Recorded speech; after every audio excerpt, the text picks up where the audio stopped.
नमस्कार दोस्तों, आज हम क्लैट के बारे में डिस्कस करेंगे। Common law admission test 2027। तो इसका अभी एप्लीकेशन स्टार्ट है। जो भी कैंडिडेट इंटरेस्टेड हैं वो अप्लाई कर सकते हैं। 3 अगस्त 2026 से इसका एप्लीकेशन फॉर्म भरा जा रहा है, जो कि 31 अक्टूबर 2026 तक भरा जाएगा। और इसका एग्जामिनेशन जो है 6 दिसंबर 2026 को 2 बजे दोपहर से 4 बजे शाम तक, संडे के दिन मतलब रविवार को होगा।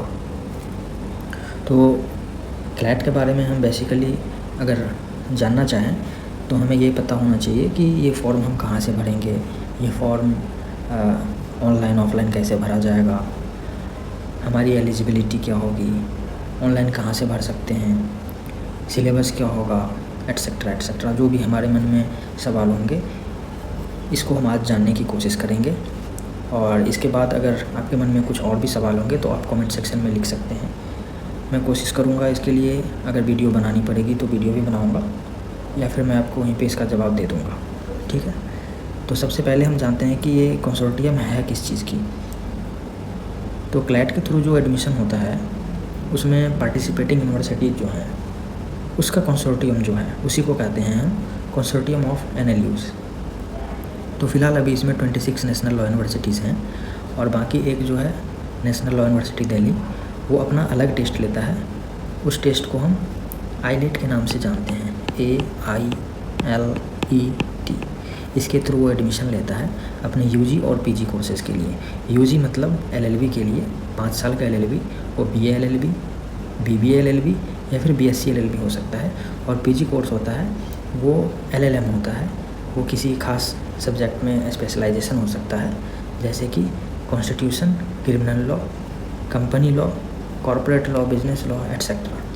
ठीक है, तो सबसे पहले हम जानते हैं कि कंसोर्टियम क्या है। तो मैंने आपको बता दिया, 26 नेशनल लॉ यूनिवर्सिटीज़ एक साथ मिलकर अपना कंसोर्टियम बनाए हैं जो क्लैट के थ्रू एडमिशन्स लेते हैं। ठीक है, और इसके बारे में अगर आपको जानना होगा तो आप ये वेबसाइट खोलिए consortium.nlus.ac.in, और इसके पेज पर ही आपको objectives, governing body, executive committee और बायलॉज मिल जाएंगे।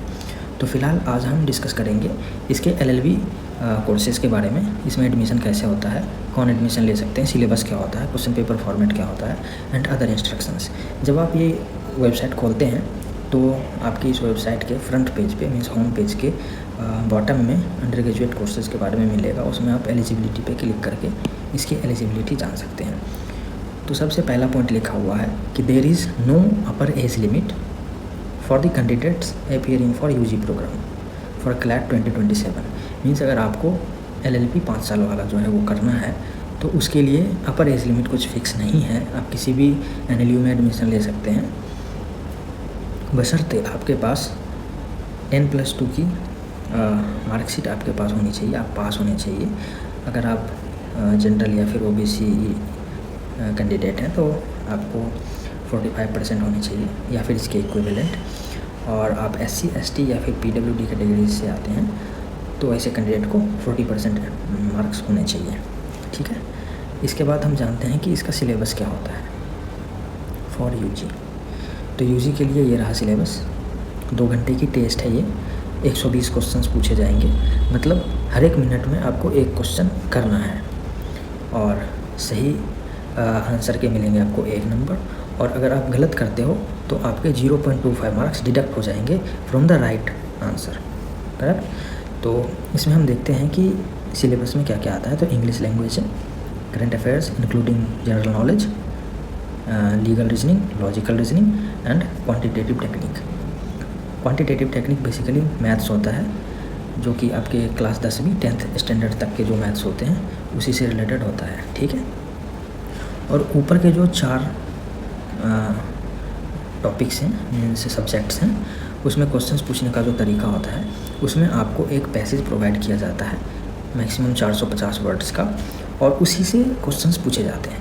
इंग्लिश लैंग्वेज है जैसे, तो इंग्लिश लैंग्वेज में क्या है कि आपको 450 वर्ड का एक पैसेज प्रोवाइड किया जाएगा और उससे रिलेटेड क्वेश्चंस पूछे जाएंगे। ठीक है, तो उसमें क्वेश्चंस किस तरीके से पूछा जाता है तो वो देखिए, उसमें है कि आप पहले पैसेज पढ़ो, और उस पैसेज को पढ़ने के बाद उसका जो मेन पॉइंट डिस्कस किया गया है उससे रिलेटेड क्वेश्चन अगर है तो आप उस अनुसार से बनाओ। अगर इन्फेरेंस या कंक्लूजन बेस्ड क्वेश्चन है या फिर पैसेज है तो उससे उस अनुसार बनाओ। अगर पैसेज में कह रहा है कुछ समरी के बारे में क्वेश्चंस में पूछे जाते हैं तो उससे रिलेटेड आपको सॉल्व करने हैं। और आर्गूमेंट्स, व्यू पॉइंट्स, कंपेयर या फिर कंट्रास्ट कुछ भी क्वेश्चन इससे रिलेटेड है तो उस अनुसार से आपको करना है। तो बेसिकली आपको एक पैराग्राफ पढ़ना है 450 वर्ड का, विदिन 5 to 7 मिनट्स आपको क्वेश्चंस डील करने हैं, ठीक है।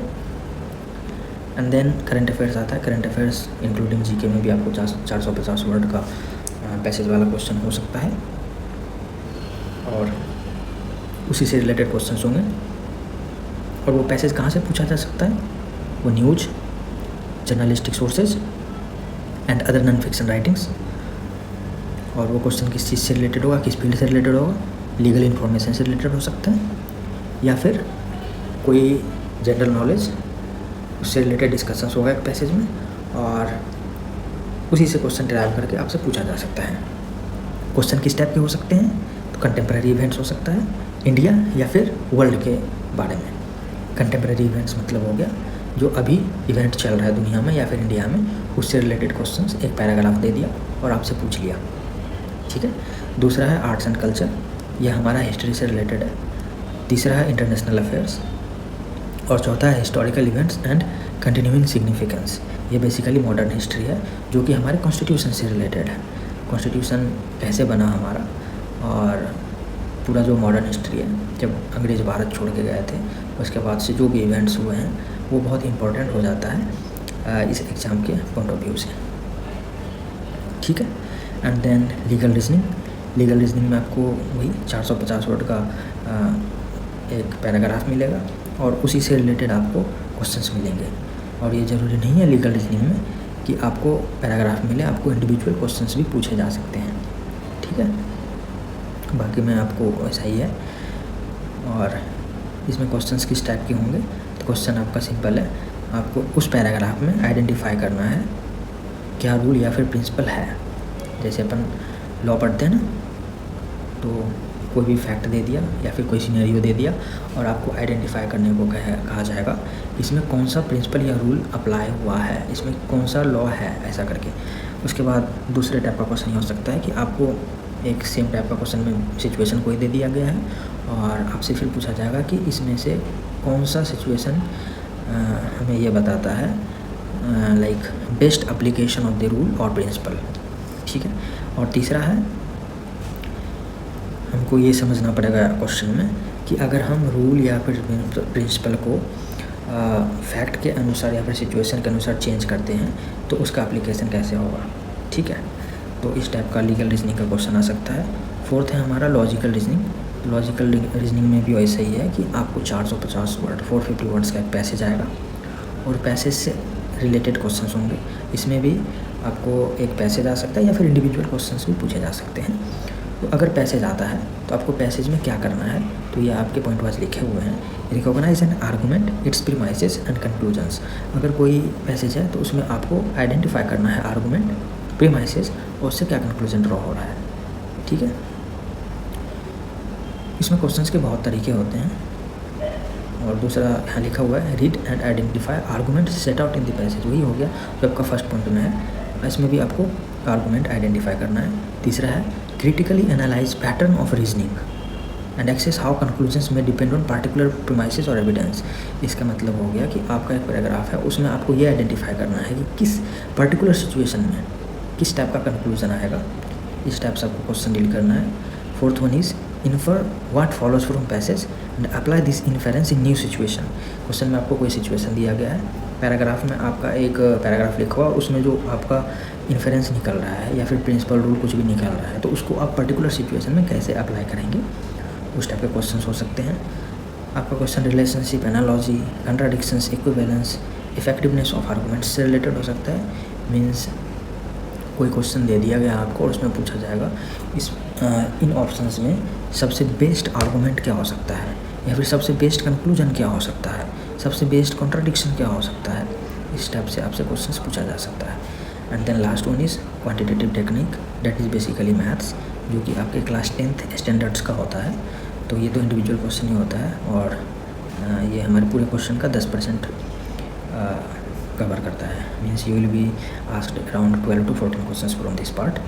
तो अब हम देखते हैं कि हमारा क्वेश्चन पेपर फॉर्मेट क्या रहेगा। तो क्वेश्चन पेपर फॉर्मेट हम देखते हैं। तो इसमें मैक्सिमम हमसे 120 क्वेश्चन पूछा जाएगा। ड्यूरेशन 2 घंटा, मतलब एक क्वेश्चन 1 मिनट में हमें डील करना है। आप इसको कैसे मैनेज करेंगे? तो जब आप कोई मॉडल क्वेश्चन सॉल्व करते हैं या फिर PYQ सॉल्व करते हैं, प्रीवियस ईयर क्वेश्चन, तो आपको उससे ये अंदाज़ा हो जाएगा कि आपका स्ट्रॉन्ग पोर्शन कौन सा है और वीक पोर्शन कौन सा है। जो आपका स्ट्रॉन्ग पोर्शन है उसको आप 1 मिनट से कम समय में अगर कंप्लीट करने की कोशिश करते हैं, तो जो आपका वीक सेक्शन है उसमें आपको ज़्यादा टाइम मिल जाएगा। ठीक है, तो आप ऐसे भी मैनेज कर सकते हैं। अदरवाइज़ आप कोशिश करना कि 1 मिनट से ज़्यादा किसी क्वेश्चन में ना लगे, देन आप आराम से 120 क्वेश्चन 2 घंटे में कर सकते हो। और इसमें यह भी लिखा हुआ है यहाँ पे कि आपका हर एक क्वेश्चन 1 नंबर का है। सही क्वेश्चन के लिए 1 नंबर मिलेगा और गलत क्वेश्चन के लिए आपका 0.25 मार्क्स डिडक्ट हो जाएगा। ठीक है, और किस सब्जेक्ट का कितना वेटेज है, तो इंग्लिश का आप देख सकते हो 22 to 26 क्वेश्चंस, रफली अराउंड 20% ऑफ द पेपर।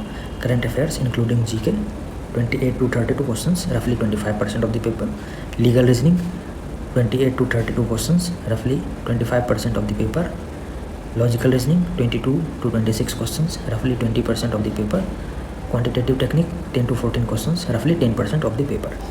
तो इसमें सबसे ज़्यादा पोर्शन जो है current affairs including GK and legal reasoning का है 25% ईच, एंड बोथ सब्जेक्ट्स